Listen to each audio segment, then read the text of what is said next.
seek the truth and adhere to it once it is known. Before there's any talk about war being bad or violence being bad or just war being good or adultery being wrong or incest being wrong, before there's any talk about stealing being wrong, prior to all that moral talk, there is the moral obligation to search for truth. Those things, this teaching, this moral principle, that moral, that's secondary. That means you found it now, and it's the truth for you. And then, of course, once found, you are supposed to adhere to it. Why? Because there is an irrevocable, unbreakable coherence in the human mind between truth and meaning. What is meaningful, what is truthful is meaningful, and what is not truthful is not meaningful. Why? Because, as we'll see in a definition later on, truth is defined as the conformity of mind to reality. The conformity of, as my mind conforms to reality, that's truth. I have truth. But when the mind is not conforming to reality, when it is only when it's only talking about something that is unreal, but calling it truth, it's dealing in the domain of illusion, non-reality. Non-reality is not truth. Truth is about reality. Non-reality cannot give meaning. Fine, it can give a passing meaning, temporary meaning. Pleasure can give you meaning for a short period of time. But the meaning that human beings desire and want, my life is meaningful. This act is meaningful. That comes with following truth. Following what you have as truth. So, before there are all other moral obligations, the human being, wherever he lives or she lives, in whatever time and place he or she lives in, has the obligation, by moral we mean it's the right thing to do, has the obligation to search for truth. And once they find that truth, once they find out what they see as reality is, they have the obligation to adhere to it, to live it. Because there's no meaningful life, no good life for a human being, in the sense of the word of what people are supposed to be, that is independent of truth. And so,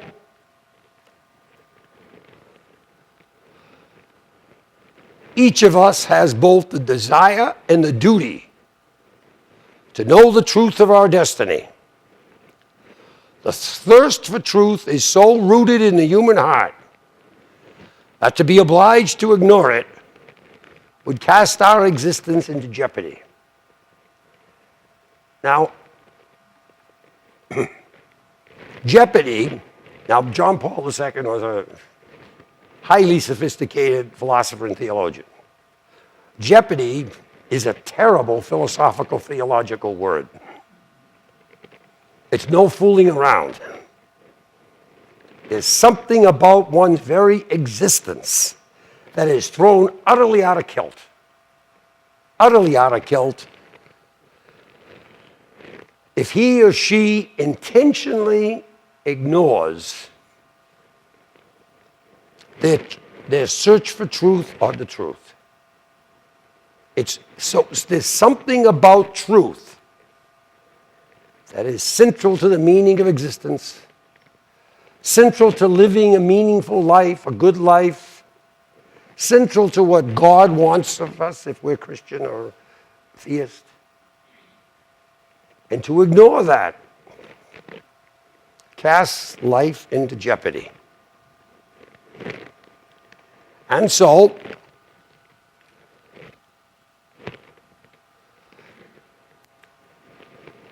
there is a principle. It's Aristotle again. There's a principle called the principle of non-contradiction. It governs everything you say, everything I say, everything you write, everything you read. It governs all language.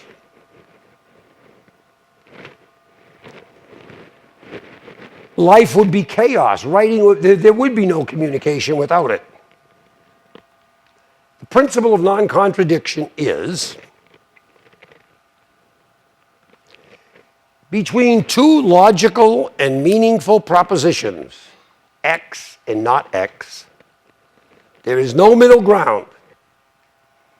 If one is true, the other is false.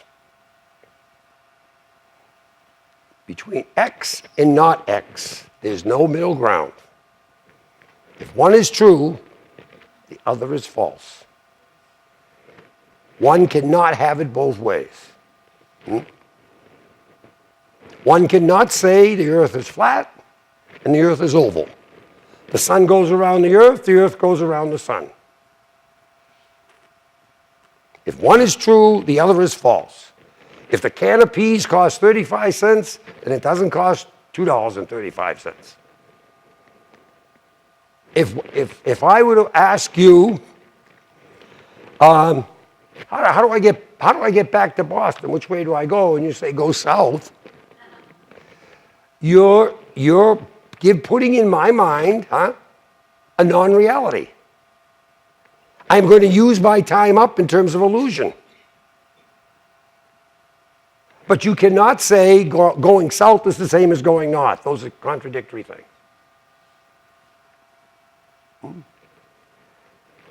The principle of non-contradiction is binding in all human conversation, whether we know it or not. And a great deal of effort is put in human life to make people believe that black is white. Propaganda, public relations, and so forth and so on. If this is black, then it is not white. Between X and not X. One of them is true and one of them is false. So that, this is Pope Benedict talking to the Catholic community in an encyclical, Cardinal Ratzinger, who was Pope Benedict. Contradictory things cannot be means to salvation. The truth and the lie cannot be ways to salvation in the same sense. Contradictory things cannot be means to salvation.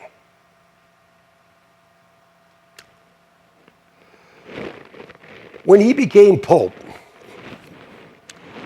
he gave a talk at the university that he used to be a professor at, Regensburg, Germany.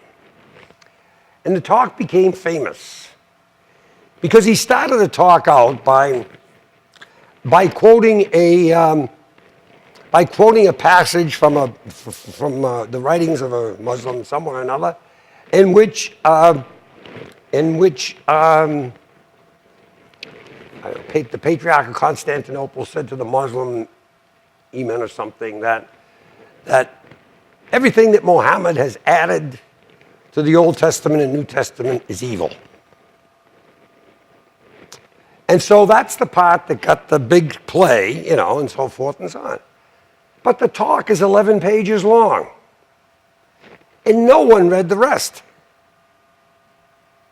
Let me tell you what was in the rest in a few short sentences. He proceeds from that point to quote from Muslim writings, Muslim scholars, Muslim of holy men, that if God says that X is good on Monday, and on Tuesday God says not X is good, then you have to follow X on Monday and non-X on Tuesday. And the Pope said, that is impossible. That is impossible for God to function like that. That would make God self-contradictory. There is a massive discrepancy between Islam and Christianity on the issue of the will of God and the knowing of the will of God. There cannot be, or I can quote, this is Benedict again. Benedict, there is no contradiction in God. There can't be any contradiction in God.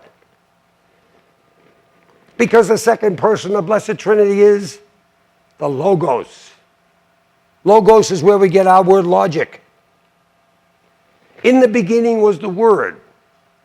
The word in Greek is Logos. And the Word was God, Logos. And all things were made through him, Logos. And the Word became flesh, Logos. There is absolute logic in the God of Christianity. He does not contradict himself. He does not say that this is good on Monday and this is evil on Tuesday. That this is evil on Monday and good on Tuesday. And so,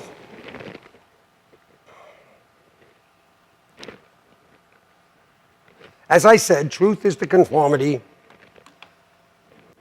of mind to reality, the coherence of mind to reality. And that's what we're about here this little weekend.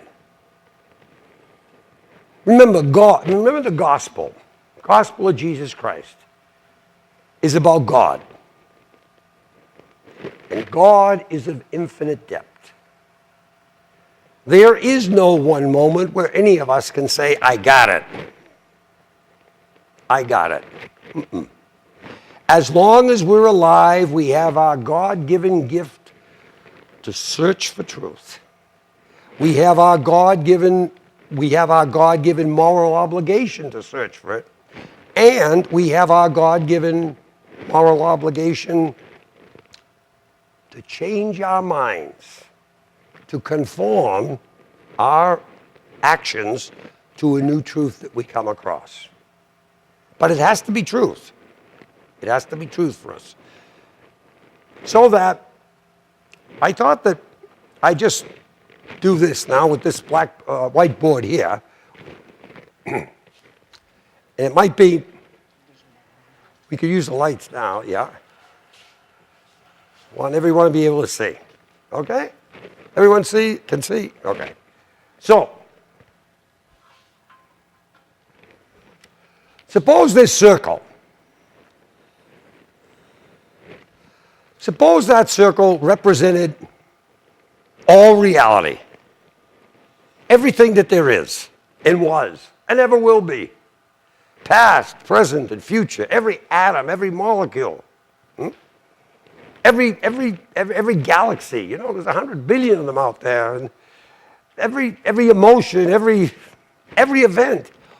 All reality is in that one circle, right? It's all in there. The question is, how much reality does any one person know? About 100 trillion zillion times less than that. Almost nothing.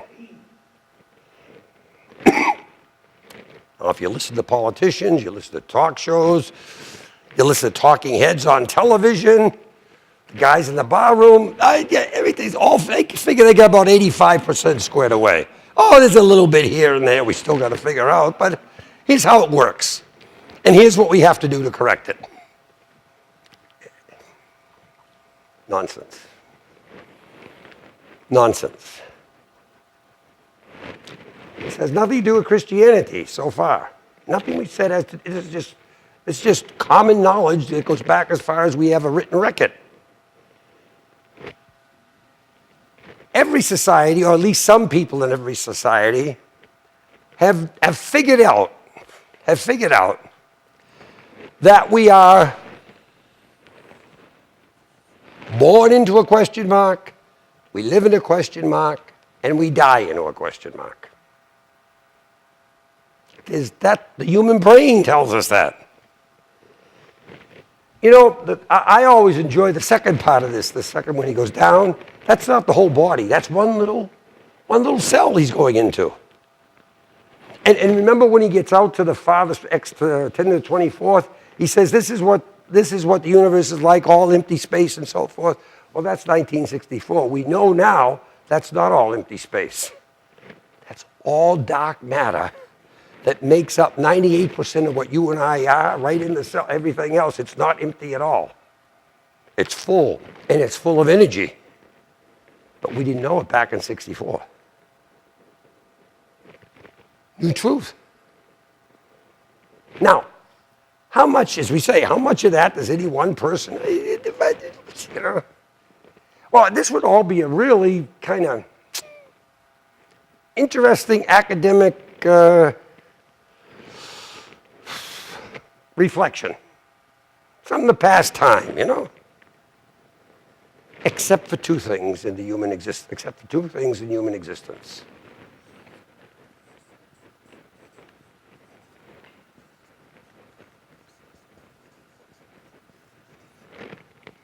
Evil and death. That takes this whole incomprehensible reality out of the domain of just a passing academic thought. Evil and death. Because these are just two terrible, irrational realities in the human situation that destroy everything. In philosophy, they're called the twin irrationalities. There's no reason for them to be. There's no way to stop them. What's the purpose? Evil and death. Now, you know, Rabbi Abraham Heschel was a Jewish theologian and spiritual writer and so forth. Now, he's talking to the Jewish community, but I would say the Christian community. Because it's rational. It's not particularly tied to Judaism or anything else. He says that concern about death does not primarily arise from a concern about my own personal duration. Concern about death arises over a concern about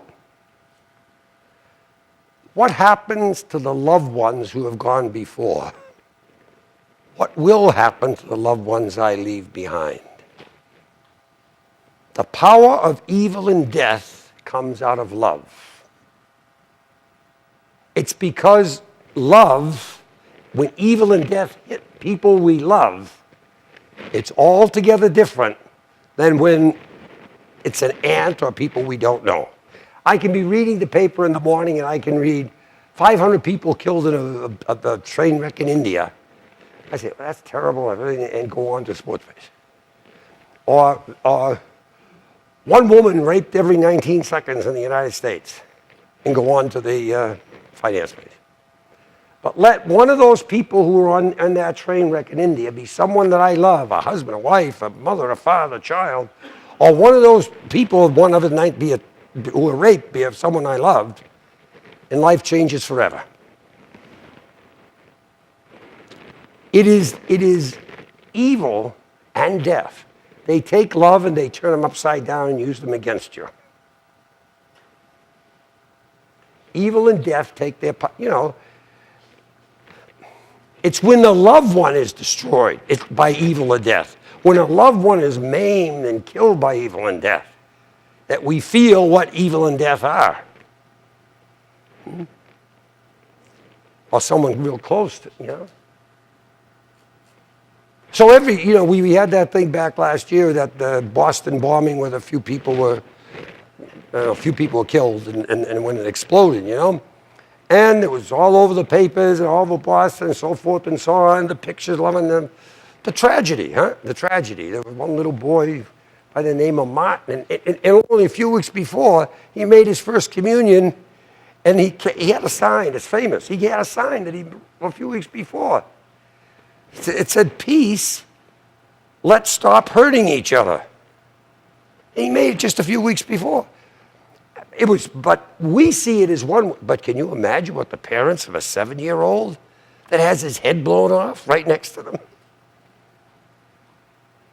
That's the power. Then we feel evil and death for what it is. And so do the people in Baghdad. The mothers and the fathers. No exceptions. That's the way it is in the human situation. And so while the big shots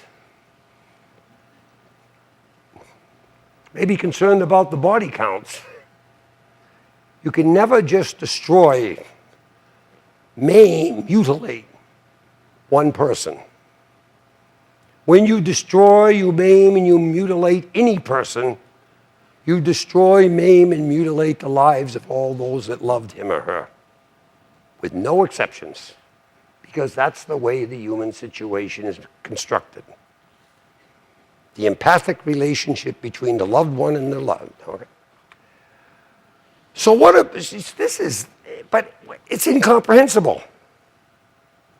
This is incomprehensible. And this is in the middle of it. And that makes it even worse.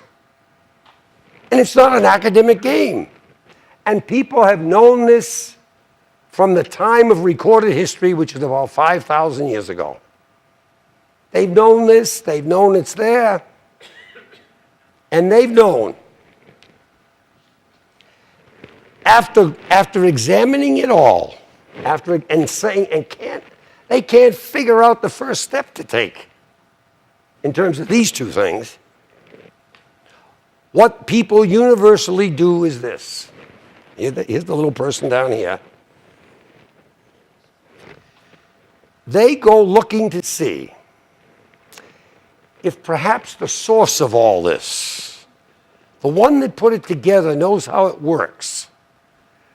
If that source of all reality would somehow communicate back down here to tell them how to live amidst the incomprehensibility of existence. Not just what we saw in Powers of 10 and so forth and so on, but with this added. How to live amidst that so that somehow they and their loved ones would ultimately be safe, secure. In other words, the technical word for that is they go looking for revelation. Revelation. They go looking for revelation because in the face of this, within this, reason is impotent. It has no answers. When reason comes up against evil and death, it buckles. Oh, fine, you can kill the local leader, or you vote him out of office, or you can do this. There's not one speck of history that says anything gets any better for most of the people of the world by getting rid of the evil one, as opposed to evil. So, people go looking for revelation, God, if you will. Does God somehow speak a word down here to somehow tell us? And they looked at all kinds of ways throughout history. People thought God was speaking at one time through the flight of birds. You know, birds are in the air, and they'd follow the wings, and the augury it was called. And then God spoke for other people through special places in the ground, oracles. But they were looking for the same thing. God, how? Huh?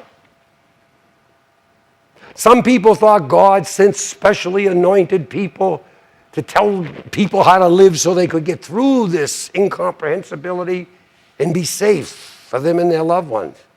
Specially anointed. The Greek word for anointed, Mashiach, it's Messiah. The Hebrew word, the Greek word Christ.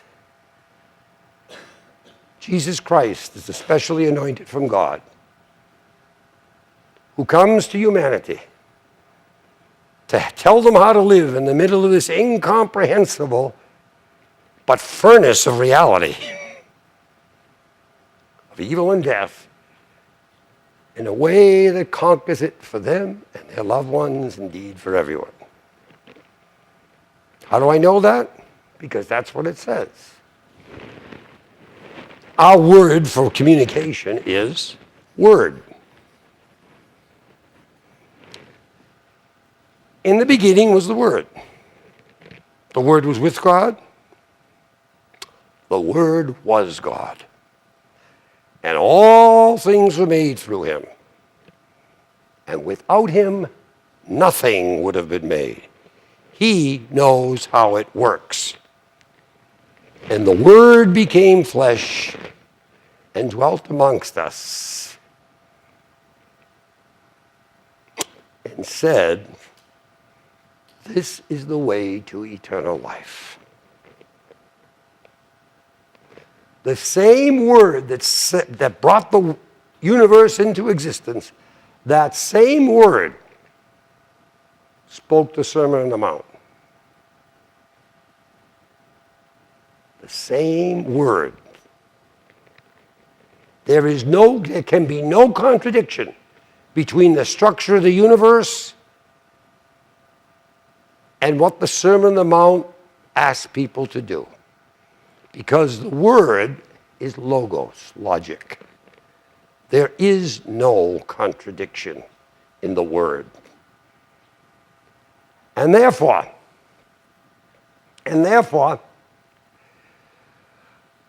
what people tend to do, see, is this. Now, we're out of Christianity now, okay? We're back into just a common non-Christian culture. What they tend to do is this. Because this is so overwhelming, because this appears so unconquerable, because in the middle of this overwhelmingness and that reality within it, there is absolute insecurity and no peace. Because you got to have security to have peace. And how can you be secure when a bee can sting you when you're dead, you know? All right.